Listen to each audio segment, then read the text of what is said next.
Hey everyone, I'm just a high school student, but today I want to talk about cryptocurrency in plain words. You see it in headlines and memes, but what is it really? Think of a public notebook that nobody can erase and everyone can check.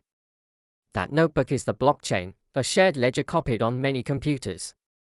When a new page gets added, it locks in the pages before it, so if someone tries to change one line, the whole book pushes back. That is why people say it is hard to tamper with. How does a system like this stay honest without a boss? There are two main beats. Proof of work is when machines race to solve puzzles, spending electricity to protect the network.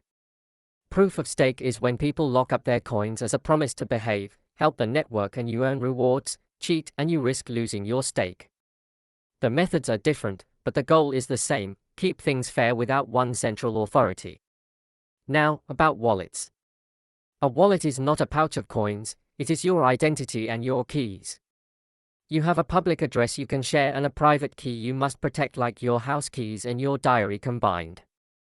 Lose the key, lose your funds. Share the key, and they may disappear even faster. Keeping your own keys gives you freedom, but it also gives you responsibility. Letting an exchange hold your coins can feel easier, but then you must trust that company to stay secure and solvent. Choose your guardians carefully.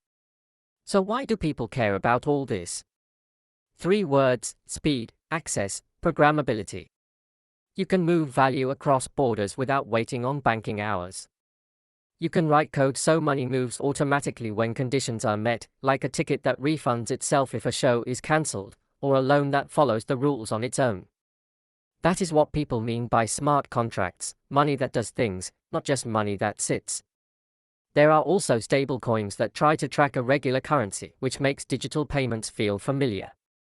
For creators, tokens can carry royalties and access rights directly, so getting paid can become more transparent. But there are real risks, and we need to say them out loud. Prices can jump and crash in minutes. Scams exist: fake giveaways, phishing links, shiny projects with no real plan. Platforms get hacked. Rules and taxes are still changing from country to country. Energy use matters too. Proof of work uses electricity, while proof of stake tries to lower that cost. And privacy is tricky. Transactions are public, addresses are pseudonyms, and once an address is linked to you, the trail can be traced. This space is still young, and the rulebook is being written as we go. So how do we learn without getting wrecked? Start small. Create a wallet the right way. Practice a tiny transfer on a low-fee network. Write down your seed phrase and store it offline. Double-check website addresses. Use 2-factor authentication.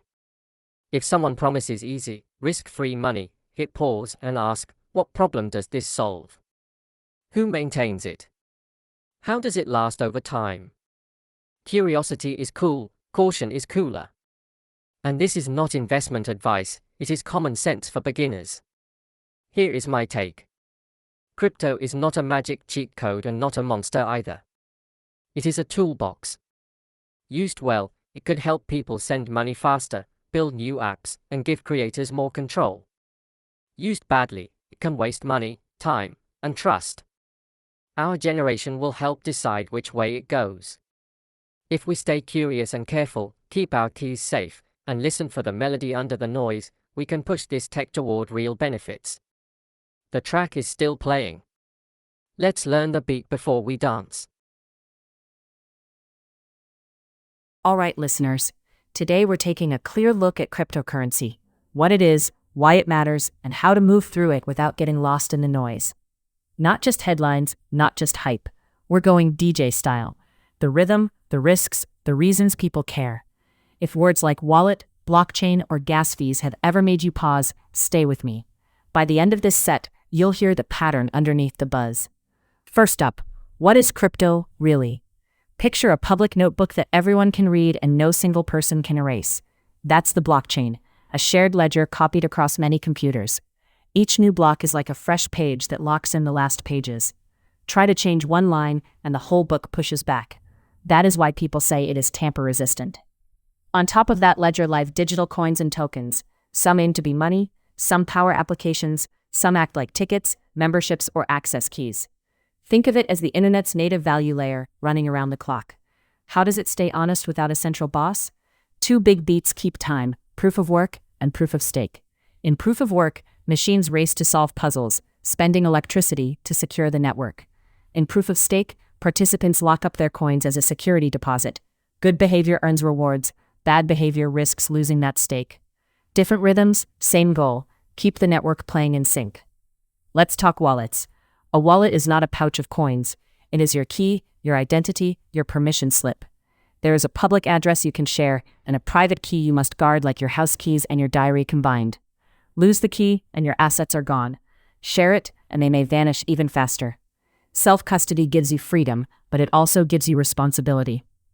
Exchanges can hold assets for you, but then you trust a company to keep them safe and remain solvent. Choose your dance partner with care.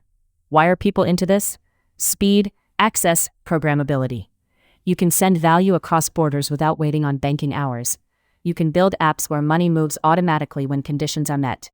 Imagine a ticket that refunds itself if an event is canceled, or a loan that enforces its own rules and code. That is the promise of smart contracts. Money that does things, not just sits still. Add stablecoins, tokens designed to track a currency, to make digital payments feel familiar. And yes, there were waves of collectibles and art tied to tokens, some meaningful, some just noise. The core idea remains digital ownership that can be verified. Now the dissonance. Volatility is real. Prices can jump and plunge faster than you can say, buy the dip. Scams exist, fake giveaways, phishing links, projects with glitter and no substance. Rug pulls happen when creators disappear with the funds. Security breaches at platforms can burn users who did nothing wrong. And regulation? It's evolving. Some places welcome experiments, others tighten rules. Taxes can be confusing. This is still a young scene, and the rulebook is being written in real time. Energy use deserves a straight answer. Proof of work consumes electricity, and its footprint depends on the energy mix. Proof of stake was designed to reduce that load.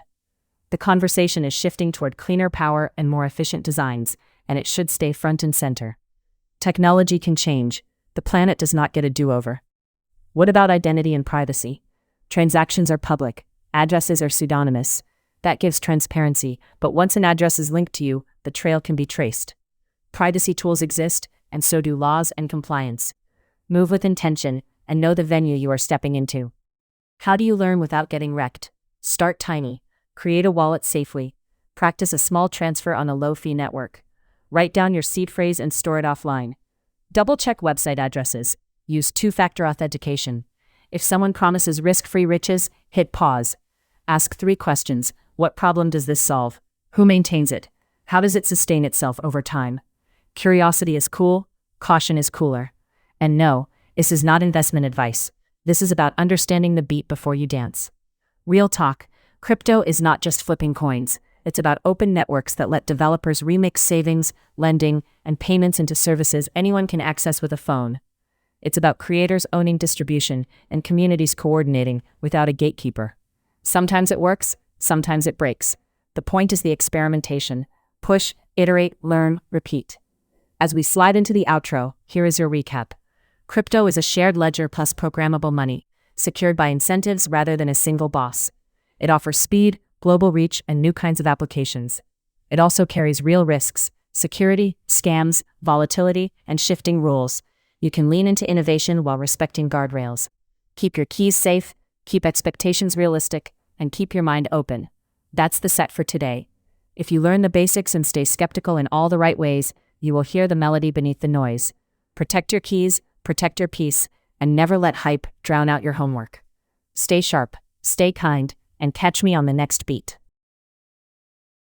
Ladies and gentlemen, today I invite you to consider a technology that stirs hope and anxiety in equal measure: cryptocurrency. It promises a more open financial system, a world where value moves as freely as information, where code enforces commitments and strangers can transact without a trusted middleman. Yet the same technology has fueled dizzying speculation, spectacular frauds, environmental concerns, and fresh questions about power, responsibility, and the common good. The question before us is not only how cryptocurrency works, but what kind of society we make if we embrace it. Let us begin with a simple picture. Imagine a ledger, a public notebook, that no single authority controls, that is copied across thousands of machines, and that resists tampering because each new entry is chained to those that came before. That is the blockchain, the substrate on which crypto rests.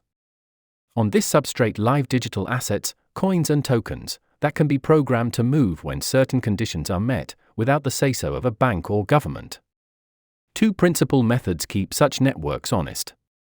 One expends computing effort and electricity to secure the chain, rewarding those who play by the rules and making attack costly. The other relies on participants staking their own assets as a bond against misbehavior, punishing those who cheat and rewarding those who validate faithfully. Different mechanisms, same aspiration, a system that does not need a monarch because it is held together by incentives and math. Now, why might this matter? Consider Maria, a nurse who sends part of her paycheck each month to her parents abroad. In the traditional system, she waits on banking hours, pays intermediaries, and hopes the funds arrive intact. A crypto rail can settle value at any hour, often at lower cost, and sometimes with fewer opportunities for arbitrary delay or censorship.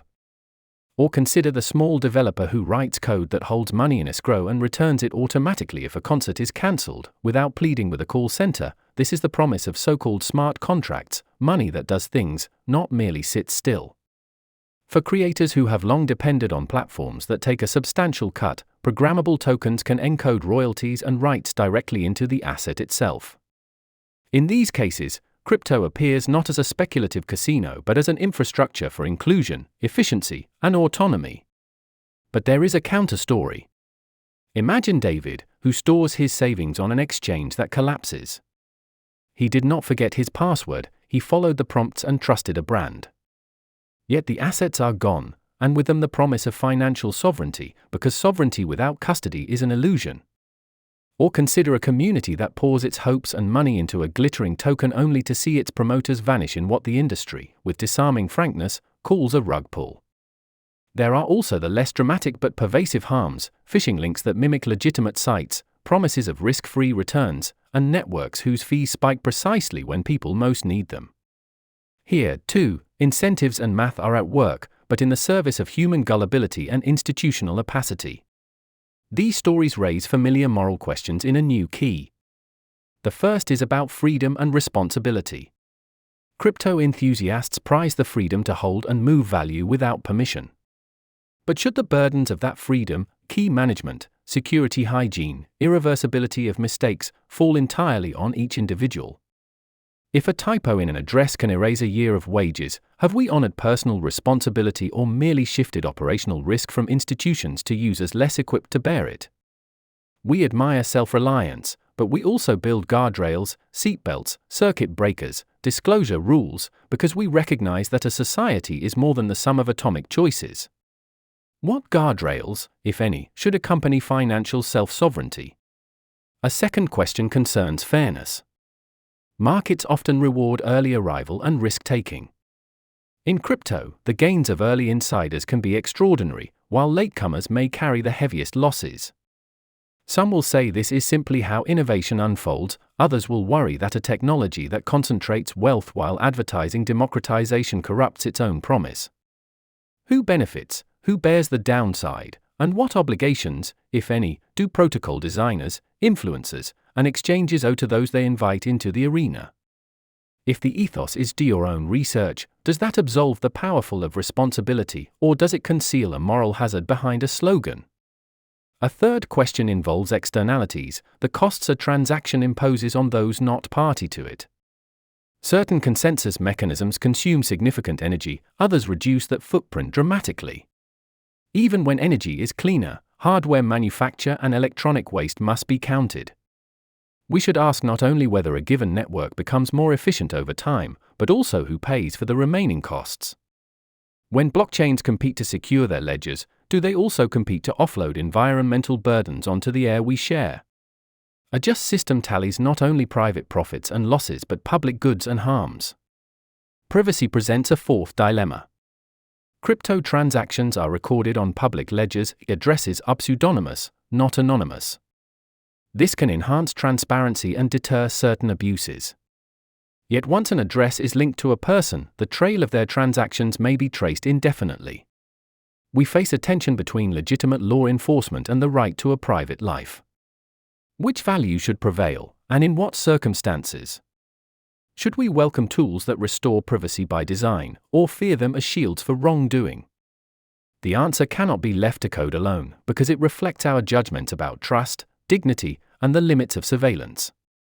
Finally, there is governance. Crypto celebrates decentralization, the idea that communities can coordinate without a central gatekeeper. This is inspiring.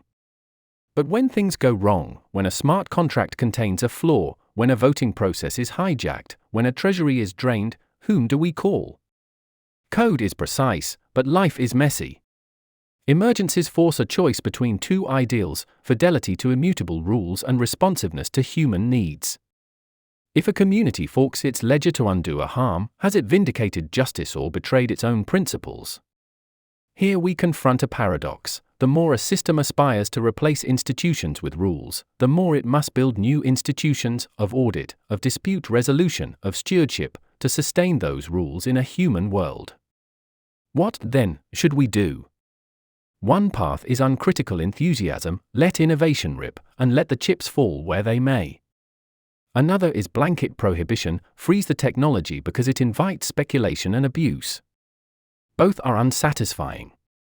A more demanding stance asks us to distinguish ends from means, to name the human goods we seek: financial inclusion, lower costs, resilience against censorship, creative ownership, and to design our tools and norms in service of those goods. That might mean insisting on clear disclosures from platforms that custody assets, building default safeguards for ordinary users, aligning rewards with long-term contribution rather than short-term hype, and measuring environmental impact honestly, not by marketing copy. It might also mean cultivating civic virtues: patience, humility, a willingness to learn, that no protocol can hard code. Crypto challenges us to revisit an old debate: should everything be up for sale, or are there moral limits to what markets should decide? If money becomes software, and software eats more of money, we gain flexibility and speed. But we also risk extending market logic into spheres that depend on trust, care, and shared responsibility. The promise of programmable value is real. So are its perils. The measure of our response will not be whether we can write clever contracts or generate dazzling yields, but whether we can order these capacities toward a financial life that honors human dignity. In the end, the question is not simply whether we can build the next generation of financial rails. It is whether we should, and on what terms. What obligations do innovators owe to the vulnerable they invite aboard? What duties do states have to regulate without strangling genuine progress? What virtues must citizens cultivate to navigate a system that shifts power from institutions to individuals and then back again through new forms of collective governance? The answers will not be found on a price chart. They will be found in the kind of public reasoning we undertake together. Let us, then, approach this technology neither as zealots nor as cynics, but as citizens. Let us ask of each new protocol not only does it work, but for whom does it work, and at what cost? Let us weigh gains and losses not only in private ledgers but against the common good. If we can do that, if we can align technical ingenuity with civic purpose, then perhaps the ledger we leave to the next generation will show a balance in our favor, not only in tokens tallied, but in justice rendered.